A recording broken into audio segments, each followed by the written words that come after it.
welcome everyone to another in our series, There Is No Planet B. And I'm here this week with Angela Lombardi and Shantigarbha. They're both Buddhists. Angela is a member and practices in the community of the Glasgow Buddhist Centre. And I know she helps organise their social action group, which was pretty active during COP26 here in Glasgow last month. Shantigarbha lives in Bristol, and he is the author of a book laying out the Buddhist response to the climate and ecological emergency that we human beings have brought about here on our one habitable planet. So Angela and Shantigarbha, thank you both very much for agreeing to come on the program. I really appreciate that. It's great to have you. Thank you.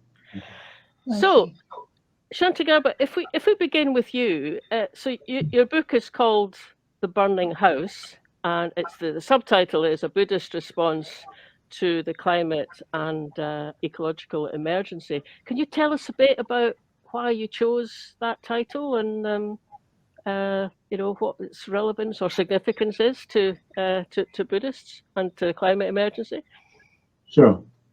Okay, so I was getting interested in trying to write something about a Buddhist response to the climate ecological emergency, and then I think it was in 2019 I heard Greta Thunberg saying to various groups of world leaders, she said, "I want you to act as if your house was on fire." And I thought, aha, that gives me my book title. That gives me the title of my book because, well, in the Buddhist text, there's a parable about a burning house. And in the parable, there's a father who has many children and his house is on fire and the children are inside the house. He tries to get them out, doesn't succeed, tries again, and then manages to get them out. And he has a particular way of doing that, which I can talk about. But just that image of the burning house, and how do you get people out of a burning house when they don't even realize the house is on fire? So I thought that's a really great parallel with the current climate and ecological emergencies, and helps us to think creatively about those emergencies and how to address them.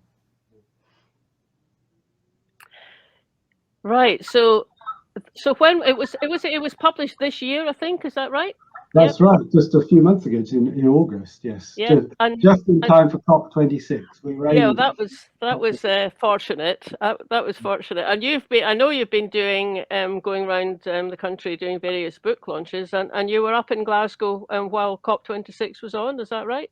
I was indeed. I was there for the first week, and with Angela, we were doing various things, various Buddhisty and sort of on the streets kind of things with XR Buddhists as well. Yeah. So Angela, just to let people know a little bit more about yourself. So and I know you're, like I said, you're engaged with the social action network at the Glasgow Buddhist Centre, and I was watching a video that you did just the other day that where you were talking about your own personal journey, in terms of action to save the planet, and you mention in it what you call a chemical moment, a sort of a chemical moment, your description, where something shifts in us, a sort of shift in how we look at ourselves and our place in the world. And it would be great to hear a bit more about that. And the other thing you mentioned was about the inner conflicts, and I thought, oh well, we all have those, don't we? Like we want to save the planet, and that's genuine, but kind of we also want to drive our cars and go for a holiday and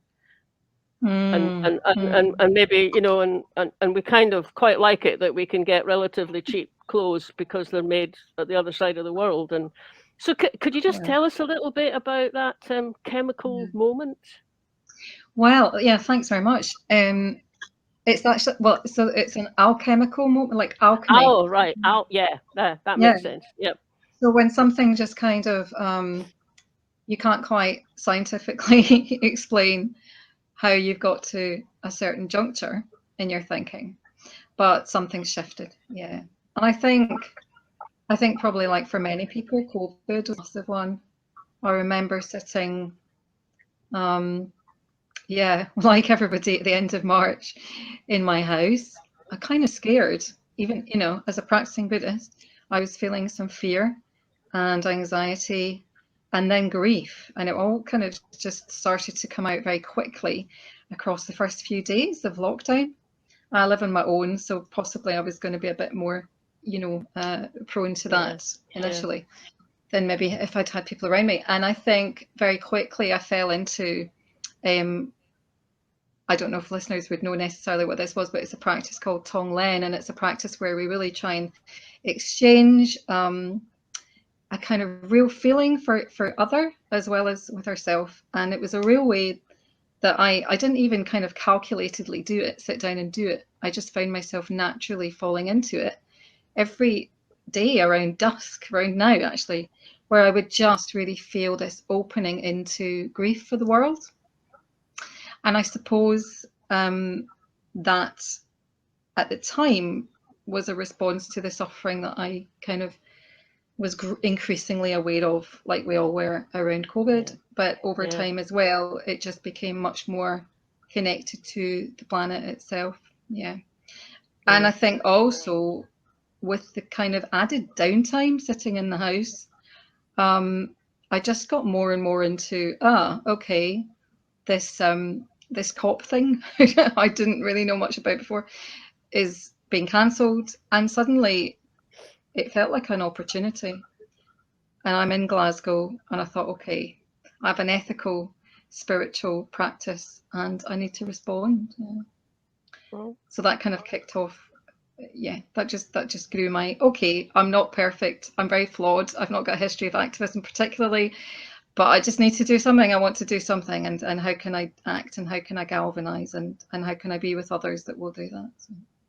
Yeah, that's really good. That's really good to hear. And well, when we come back to what it actually was that you did, and what what happened when you were out on the streets, but just to go back to the book, Shantigarbha. So I'm sitting here with the contents page. I have got a copy of it, by the way, the book. I haven't finished it yet, but I have started.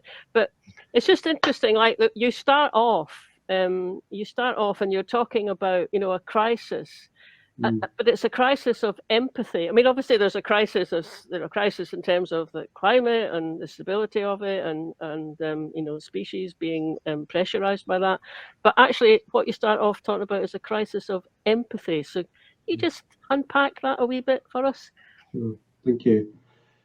Yeah. So I kept on thinking there's some spiritual dimension to this crisis, to these emergencies, and obviously trying to understand that from a Buddhist perspective, and also from what I know, which is I teach nonviolent communication. I share nonviolent communication, so that's all about empathy for oneself, empathy for others. But for me, it's a crisis of empathy in the sense that we haven't been able to get our heads around the issues. We just haven't been able to get our heads around the scale of the issues, the scale of the emergencies that we're facing. So it's really a crisis of imagination, of our capacity to imagine the likely consequences of our actions, both personally and collectively. So I see it as a crisis of ethical imagination or empathy. So that's. And have you got any ways to increase that, either in yourself or other people? And so I guess there are two questions. It's like, well, what can we imagine, and do we care? And I'm taking it that people watching this, that listeners to this program, care. The question is, what can we imagine? So can we imagine the impact of our collective actions on, let's say, Pacific Islanders? And can we imagine them gradually moving their farmland and their livestock from the edges of the island, as those become submerged, to the higher ground in the island, and perhaps gradually having to leave the island completely because it's just underwater, it's just been submerged in the sea. So can we imagine that kind of impact? And can we allow that to affect ourselves? Can we allow that to change our decision making as we're, driving to pick up the kids, or whatever, well, what would be eating dairy products and or whatever. Yeah. That's I mean, it's interesting. It's the Pacific Islands that get that we start trying to imagine with, or maybe the Bangladesh, the Delta round up there, which is also low lying. I was sitting in on an online Zoom meeting, talk, discussion the other week, and we're actually the whole subject of it was a Green New Deal for Scotland.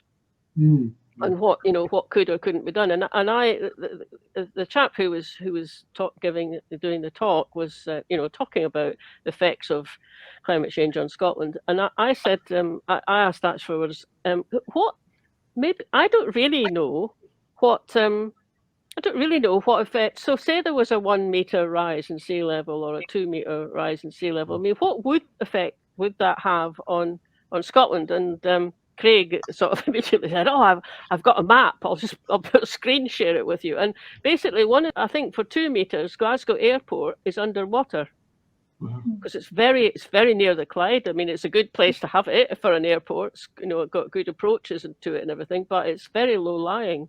And when you hear something like that, you kind of go, "Oh, it does bring it back to you." Whether that's a response in me of empathy or whether it's just shock about, well, where will the aeroplanes land? It's not doesn't necessarily kind of take you straight into a more genuinely empathetic response. But but in a way, if we can sort of imagine,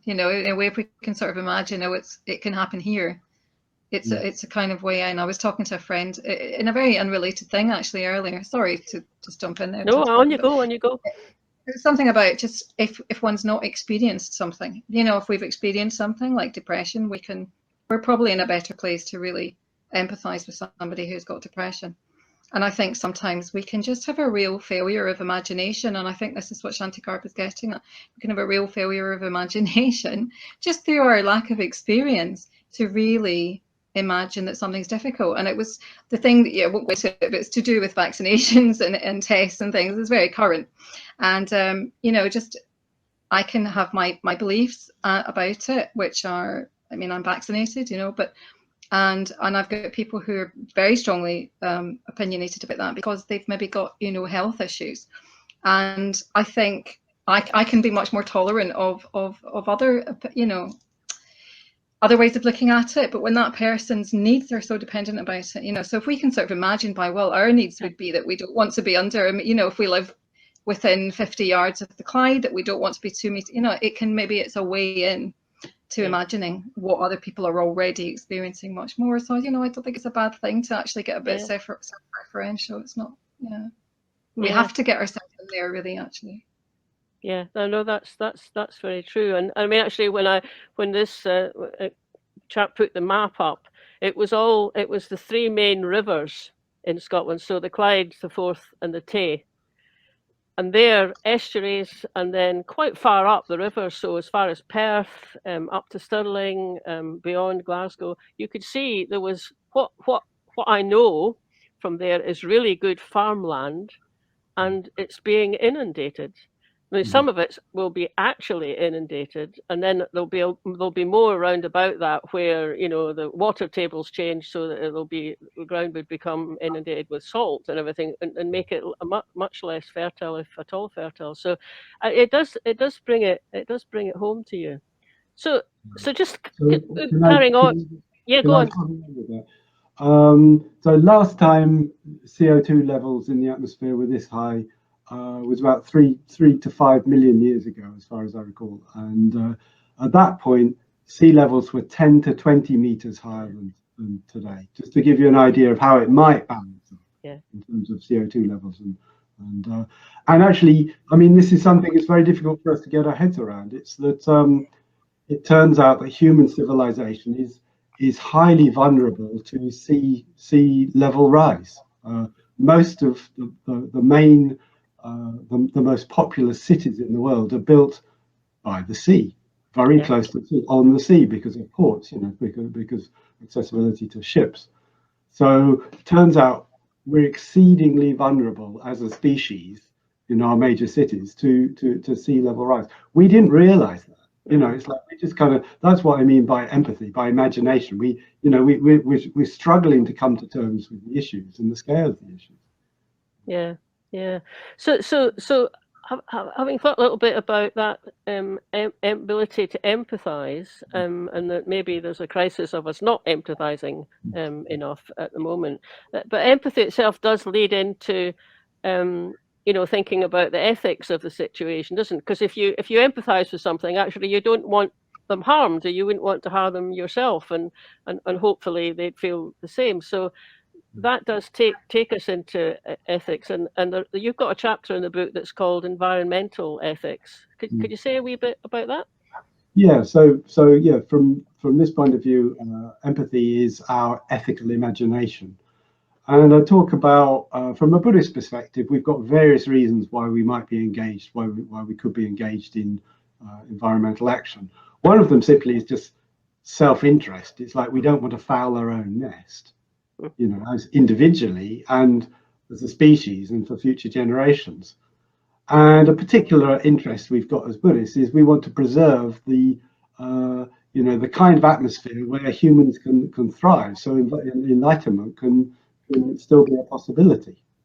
So there are those kind of more rational elements, and then there's just a sense of solidarity with life. Yes, indeed. Life is valuable as life, and that sense of resonance. So like we resonate with life outside ourselves because we can resonate with what's inside, with our life inside. So yeah, just a sense of kind of solidarity with life, and finally, just responding compassionately.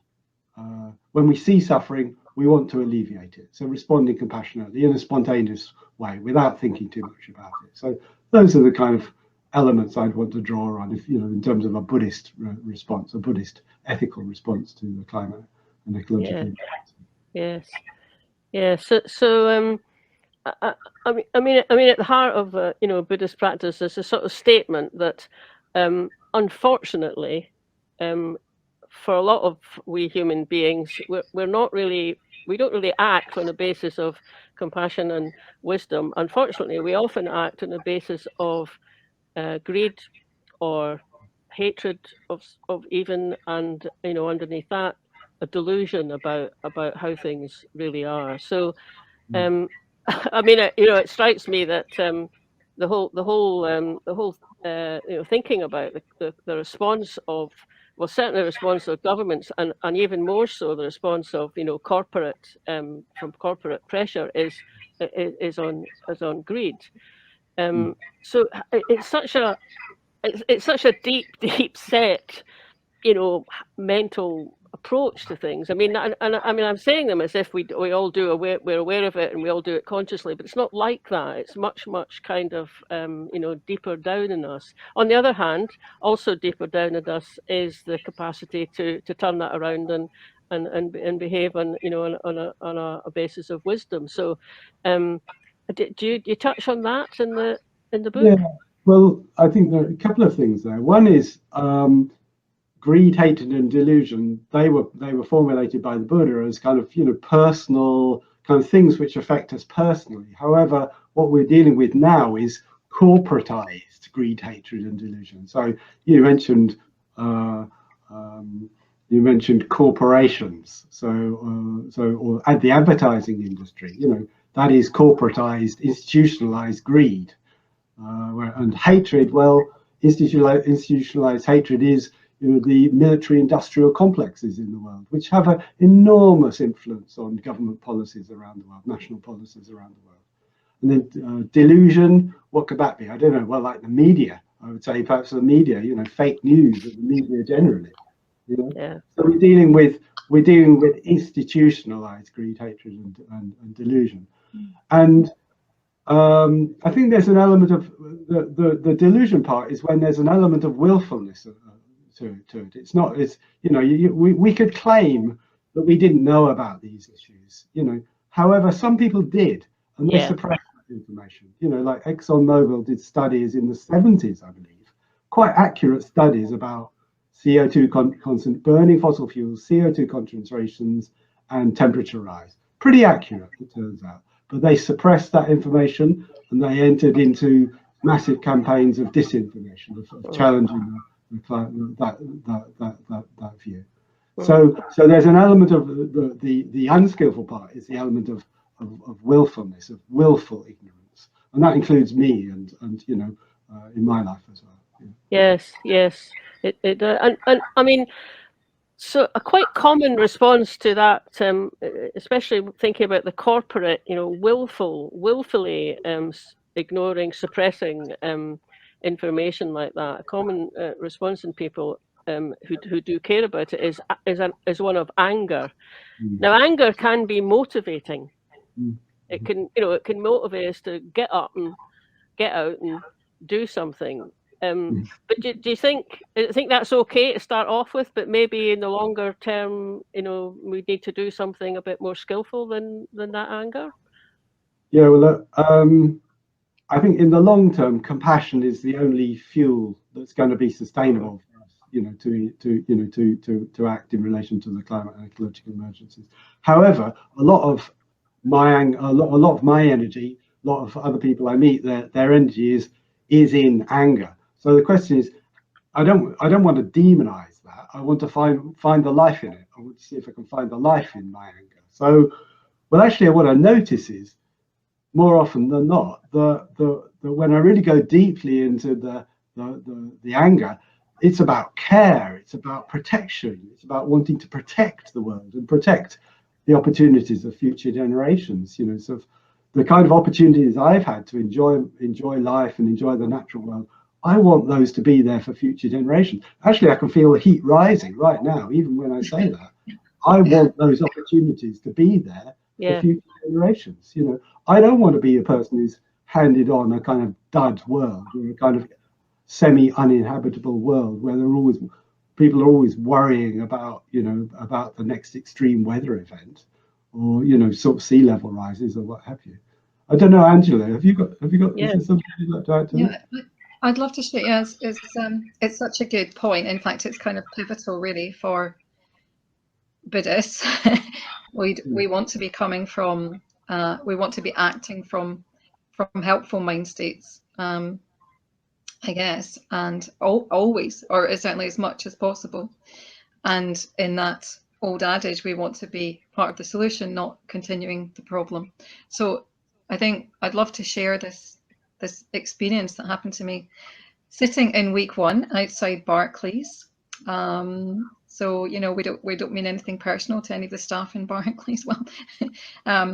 But Barclays is recognised as being the worst fossil fuel investor in Europe and in Britain, and obviously being a high street bank in the UK, it's accessible to us in a way, and we chose as a group. So it's kind of subset, if you like, of the Buddhist, the climate Buddhist activists, which in a way were acting sort of in an interfaith way, and with non-faith coalitions and things during COP, but also there's quite a strong Extinction Rebellion Buddhists group, and I never met these people before in person. So it's very beautiful to meet people like Shantigarbha and some other people from within our movement and from out with our movement. And we sat outside the bank branch, led by Shantigarbha, actually, in a very beautiful reflection. So to the outside world, it might have looked slightly mysterious, slightly beautiful, quite arresting, I think. And it had a very strong impact on myself. And occasionally, well, at one point, we had a portion of it was where we had eyes softly open in soft gaze. So for those of you not used to meditation, you might think, well, meditation is about sitting with our eyes closed.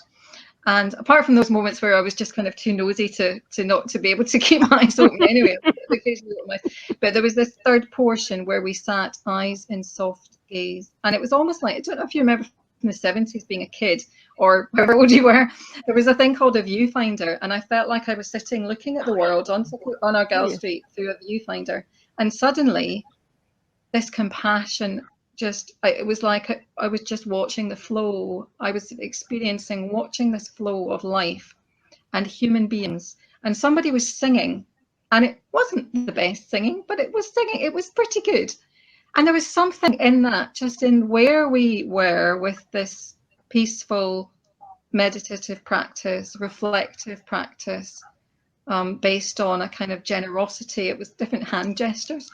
So generosity, touching the earth, getting in touch with the actual the earth and its plight, and all of us in it, and our impact, or positive or negative.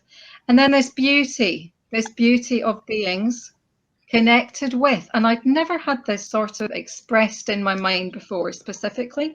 I think Buddhists talk a lot about suffering or delusion, so greed, hate, and delusion, as we've mentioned, but I specifically had this, suddenly was just filled with a sense of the beauty and foolishness of human beings, the beauty and foolishness. And I just felt filled with compassion. And me, I'm including me, all of us, we just are trying to do our best. And all we can do is keep awakening to that. And all we can do is keep awakening to each other's difficulty and not facing it. And then that helps us open more to that. And I suppose it was just, the foolishness is just our shared inability to really understand the interconnected of. And actually, just I saw something today that an XR Buddhist had put on their website, and it was something about a Buddhist declaration of interdependence. So I was kind of thinking, I am an independence supporter for Scotland, but within that understanding of that mutual interdependence of beings on the planet, for sure. Yeah. So I'm still working out what I go and do with that. I think initially I felt quite angry. So this is how I felt. I think I took it away. And once I got past the absolute, exquisite feeling of just connection with it, I got a bit angry. I was a bit frustrated that, God, beings are just really we're just too stupid to sort this, or we're too stupid to understand the consequences of our actions. And I just have to keep coming back. It's just my practice at the moment, just every moment I realize, or every day I try to go, it's compassion. I just have to keep coming back to compassion and love, or metta, as we call it, a loving kindness, and an unsticky loving kindness for all of us in this boat, this earth boat. Sorry, that was a bit but it was all about anger and compassion, really. It just seemed to sort of sum up something.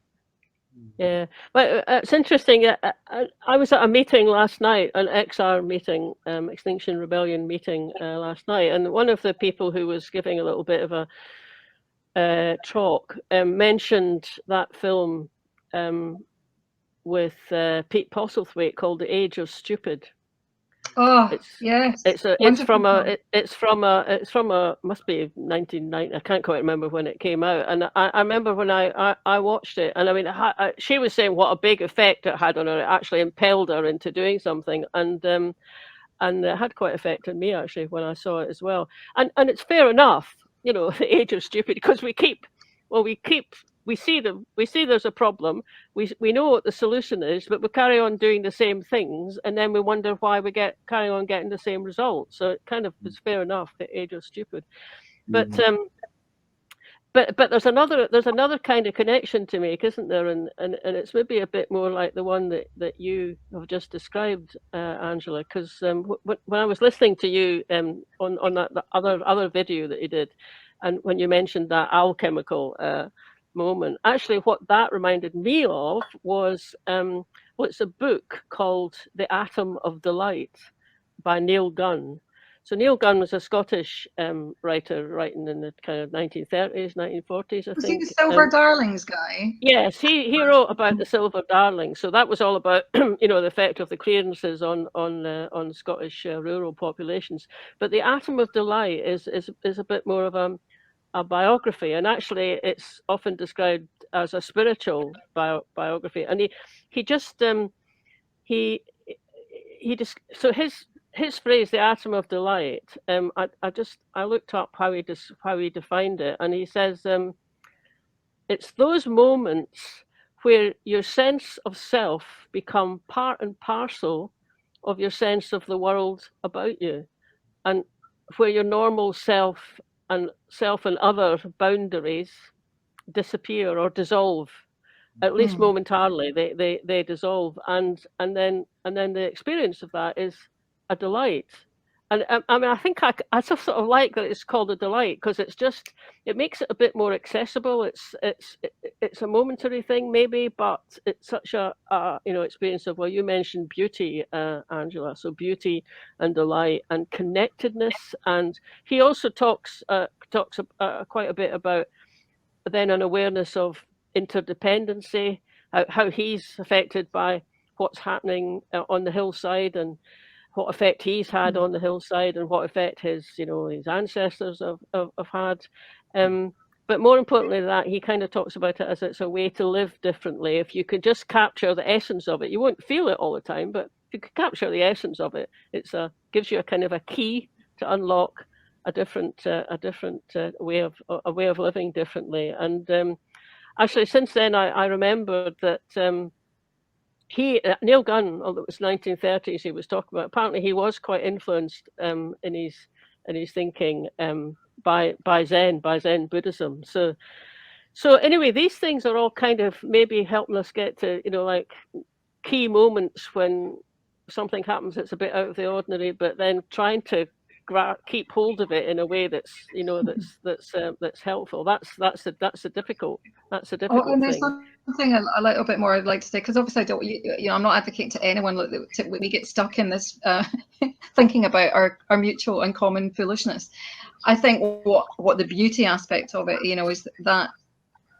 is that's an important reminder for me. If I just come back to that, it's like what capacity we have as human beings for doing, for creativity, for acting creatively, and for doing something more skillful and helpful for the planet, for our situation, for our human condition, and collectively and jointly. And actually, that delight you're talking about is something I just need to come back to again and again as well, because I've got such an individualistic tendency, and I can just sort of feel overwhelmed by over responsibility. And it's quite a sort of arrogant thing, really, but just to be able to come back again and again just into that, God, I'm not alone, I'm here with others, and I can, I can just go into that.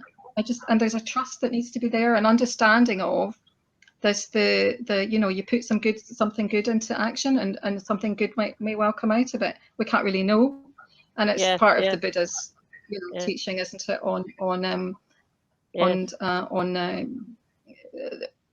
a certain type of outcome will come from a certain type of action, so a more positive one will produce, hopefully, and all other things being equal, a more positive outcome. So just have to continue to have faith in that. And as I practice as a Buddhist, and I touch the earth, whether I'm sitting in meditation in front of Barclays, or I'm sitting in my house, or I'm maybe out beside a tree in my local area, I can just bear that in mind. And it's a real strong antidote to hopelessness, actually. I think it takes the whole idea of hope and hopelessness out of this whole endeavor for me, that actually it's just an understanding that if I, as part of a collective, just act skillfully when I can, in the way I can, without killing myself with guilt and striving over, and over striving and that kind of thing, something good will come. Something better will happen. It might not be enough. It might never be enough. We can't know. But just to stay with a sort of something that's sustainable, COP wasn't quite sustainable. I mean, we all just went and burnt ourselves out, and then we're having a bit of a break. But, we will come back. And I think everybody who's really, around the world, who's been galvanized up, and focused on COP, will be coming back strongly, hopefully in the new year, after a bit of a rest, and changed. I think we'll all be changed with the sense of communities that happened during COP, the sense of relationship building that happened, the sense of living and exemplifying something that we're actually wanting to offer as better toys. And maybe Shantigarbha would like to say something about that. Yes, go on. Tell us about the burning house and the toys, Shantigarbha. Well, I'd like to just comment on something that Angela said there, just add something there, which is this thing about empowerment, or sort of the sense of powerlessness that besets so many people, including myself. And I really came up against this strongly when I was writing the book. It's like, oh, what can I do? You know, kind of. It's like kind of, you know. So I came to think, and I don't know whether you'll agree with me this, but I came to think that sense of powerlessness is to some extent cultural. Is to some extent culturally conditioned by, particularly by living in a consumerist society. Dare I say it? That you know, we're used to consuming. We're used to kind of sitting back on, if we've got the dosh, we get the goods, we get the services. But apart from that, we don't have much to do with anybody else or the outside world, because it's just mediated by finances. And that sense of kind of passivity and receiving, you know, the model of, you know, the TV as God, you know, in the one-eyed God in every room. I mean, it's a lot bigger than that nowadays, but you get the idea. So I came to sort of really want to challenge that sense of powerlessness and passivity in myself, and when I get the opportunity to encourage other people to challenge that sense of powerlessness and passivity in relation to the climate and ecological emergencies. And as Angela says, just to start thinking, well, actually, you know, my actions do matter. You know, our actions do matter, because the way we behave will impact the futures and the many different possible futures, you know, of the forthcoming decades and centuries. So yes, our actions do really matter. Yeah, yeah. Whew. Oh, so burning house. Yes. The kids are inside. They're not kind of even aware that it's burning, because they're all having a good time, aren't they? They're all playing with their toys. Oh, that's right. They're playing with their toys. They're just completely absorbed in their toys. Yes. Take them years to play all the games and all the apps they've got on their toys nowadays. Oh yeah, don't tell us about it. I know. Yeah. So, but actually, they're in danger. They just don't know. Yeah. It's interesting in the parable. The father who's trying to get them out, he's saying, "Look, the house is on fire. You got to get out. Save yourselves." But they don't even know what fire is. They don't even know what a house is.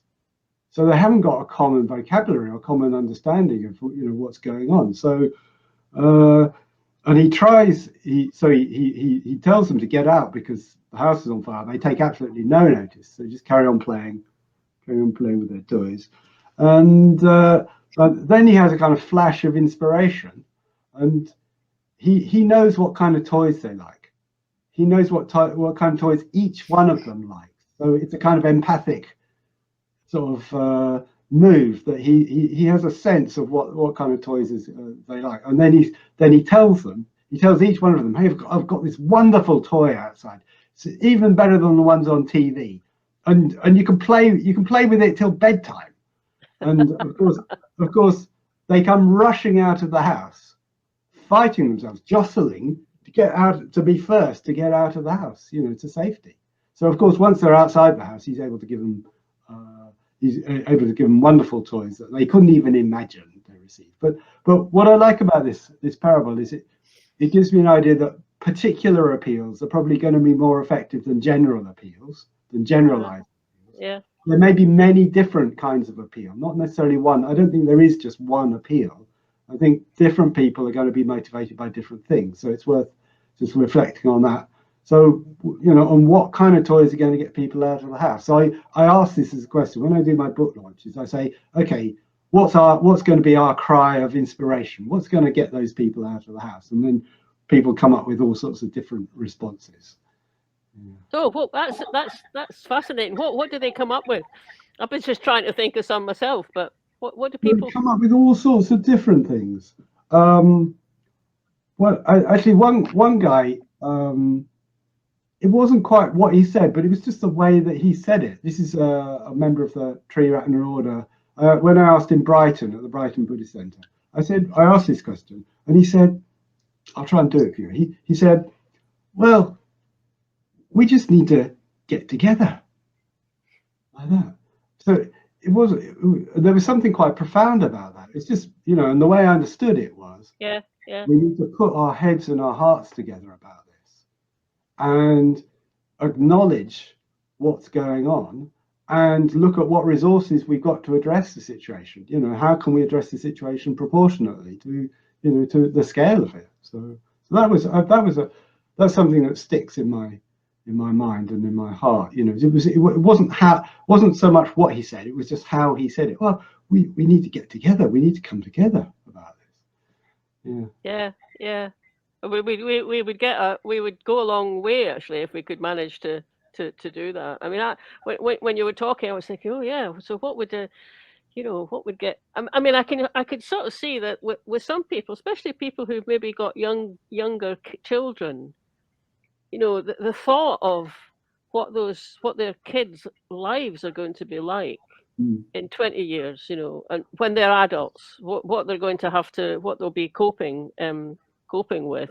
I mean, that might be a sort of stimulating one, and it's sure, like definitely, yeah, so and things like, well, asking the question, well, what kind of world do we want to hand on to our children? That kind of thing. Saying, well, our children will thank us for it if we act now, if we appraise the situation and act now, our children will thank us for it. So what kind of ancestors do we want to be? That's the kind of question. Yes, that's how it's sometimes put, isn't it? And I'm just thinking, we've lost Angela. I hope she'll come back in. She must have lost her Wi-Fi signal or her broadband, but if she comes back in, we'll get her back into the conversation.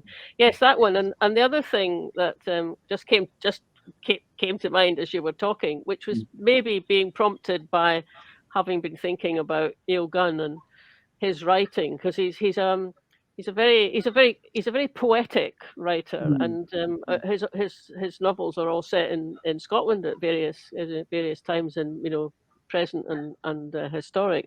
But I know myself, like sometimes I can be driving through a part of Scotland, I mean on holiday or something, and I tap into such a deep felt sense of, well, it's two things. It's the beauty of the place, but it's kind of, that's underpinning that is a sense of belonging in a place. And when you were talking, I thought, well, that would get me out, I think, to do something, because I want to carry on feeling this myself, but I also want other people, whether, I mean, that's my daughter, but other people, other generations, to be able to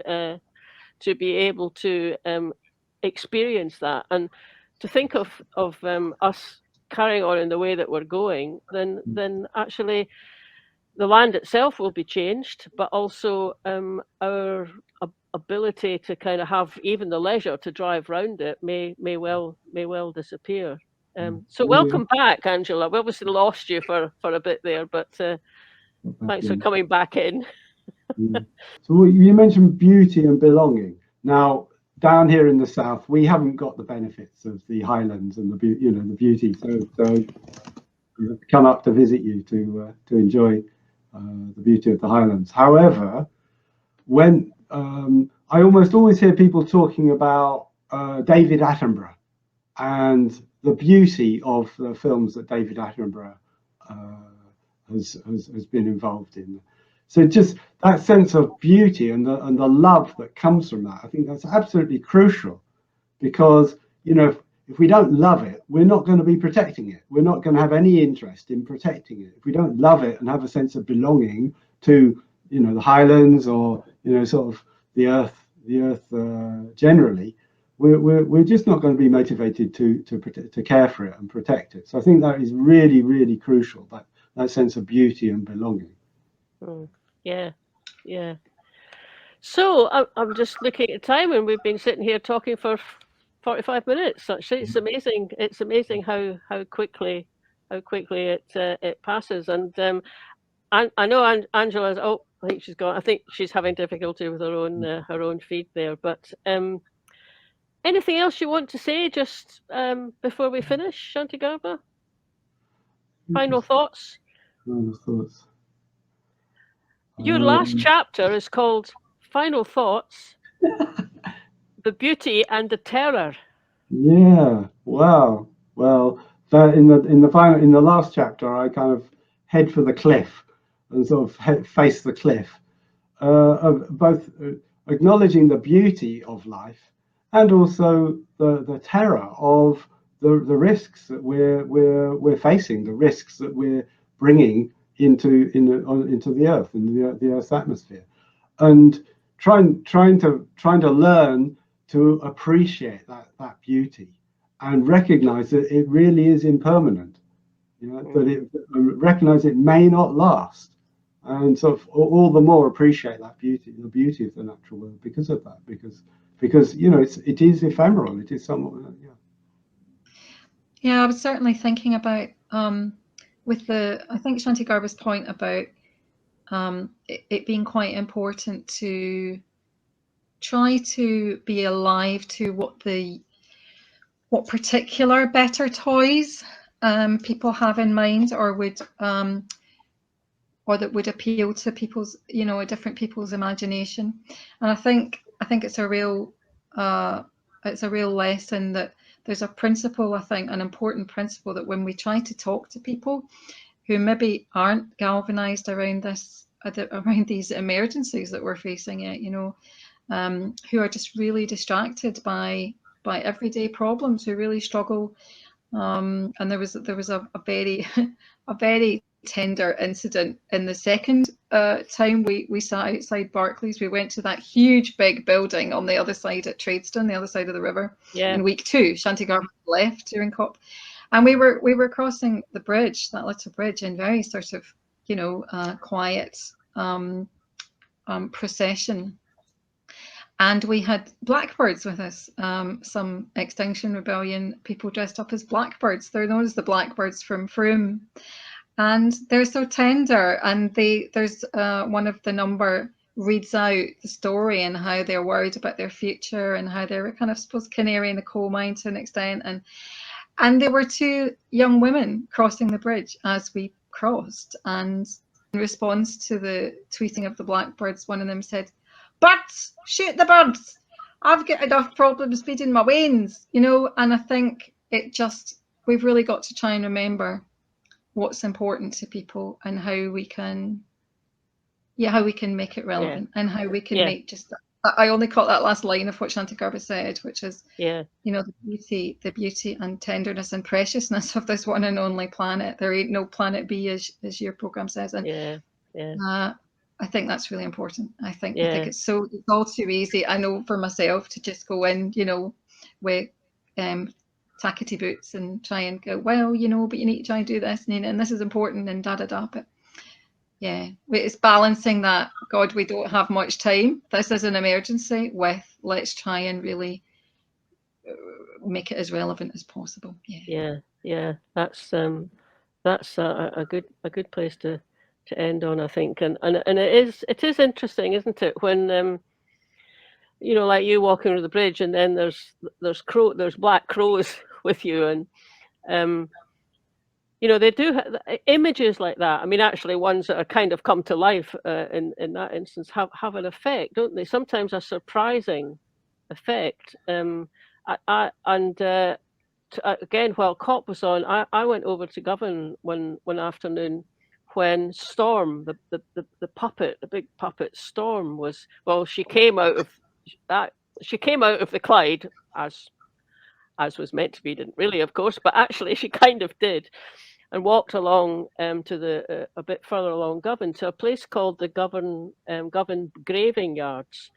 So those are, I mean, it's the one big part of Glasgow on the riverside now that's undeveloped. But what it used to be, and still is where they took the ships to repair them. So that, but it's basically dry docks, but they're huge dry docks.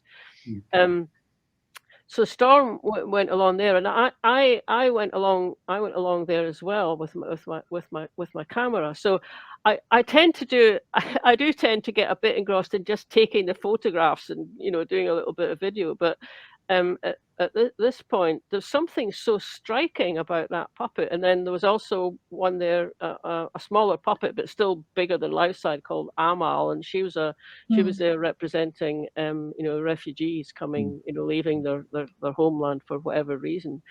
And let's face it, millions of them are going to have to do that in the future in whatever countries, as climate change takes even more hold.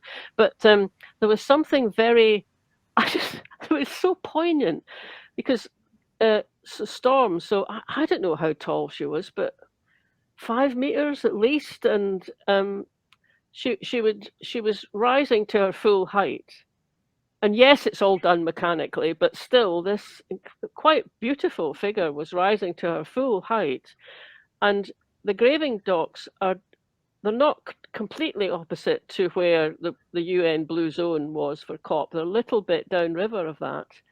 But she just raised her arm and pointed. And pointed over to, as it happened from the angle I was at, she pointed over to the UN. I was nearly in tears, actually, because it was like the ocean and the planets just going, we need help here. You know, you could do it. You could deliver it. You know, will you please get on it and do it? And I mean, I don't know how optimistic you sort of feel about, you know, the Glasgow Climate Pact that has emerged from those meetings. I mean, certainly gets criticised on quite a lot of sides, but it is something, and you know, it's at any rate, imperfect though it is, it's what we've got, and hopefully something, you know, even better will come out of it. But anyway, look, I've really enjoyed talking to you both. It's just fascinating, you know, bringing a Buddhist perspective in that in, and also just thinking about the kind of things that influence us maybe a bit more deeply than we're sometimes aware of. Because after all, it's not just people who meditate or, you know, have decided that they're going to practice as Buddhists who have those underlying depth of feeling for beauty and also terror. And let's hope that we manage to keep the balance more towards the beauty and a bit less towards the terror. But again, thank you both so much for coming along. We've really, really, really, really appreciated it. Thank you. You're welcome. Thank you.